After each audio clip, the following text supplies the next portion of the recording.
parlok Nongpoh pijinjar haying hadukan ne hajkatre jongpi phun sha karo water supply ngin penpoi ke kebakhoj kebabang bat kebasinyam phun hau number kendai lai henriu pra iwe pra lane pranyo sau not henriu nyau lai phun sepi penpoi bai hajing pima dukan pima jakatre pima penpoi bet ise kini kikor komputer kiba internet badar ni di hajan jongpi hangne hadukan jongi Nongpoh Town Shopping Complex Harishan Enterprise hakakamra kaba shispa iway refurbished laptop but desktop phun hau number pra iway lai arnot sau pra sansau lane pra lai nyo arnyo sawar driunyau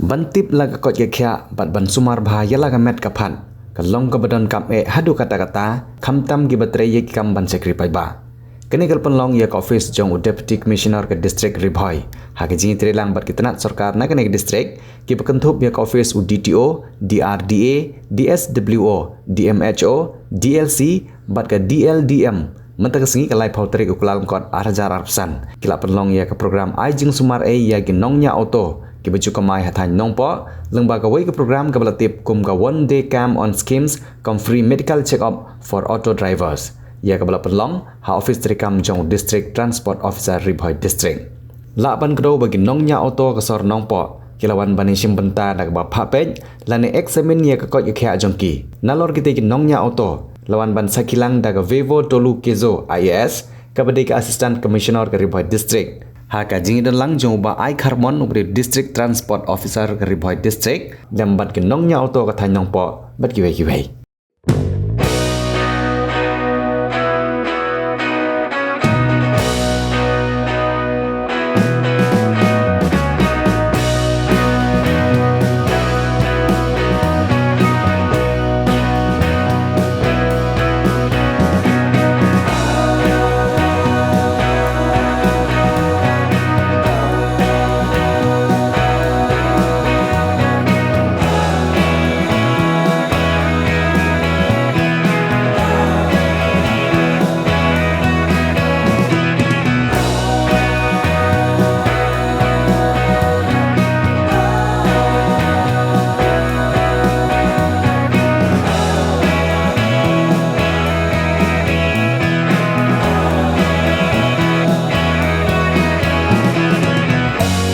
Administration Bhoi district is organizing this one-day camp on insurance schemes as well as a medical checkup for the auto drivers in Bhoi. So it is a full-day program. We're doing this in collaboration with the DTO,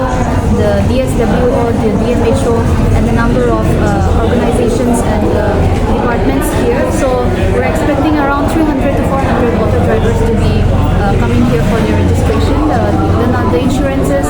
such as PMJJBY, SBI, Adult Pension Yojana, and accident insurance schemes. So these are some things that we're focusing on. So we hope that it will be a successful program. Thank you. Pidon kam projector ban peni film ne pidon kam projector nak bentai ki awareness program jongpi phun singi ni ai wai shapi pran nyau lai wei kendai hendru iwe ar nyau lai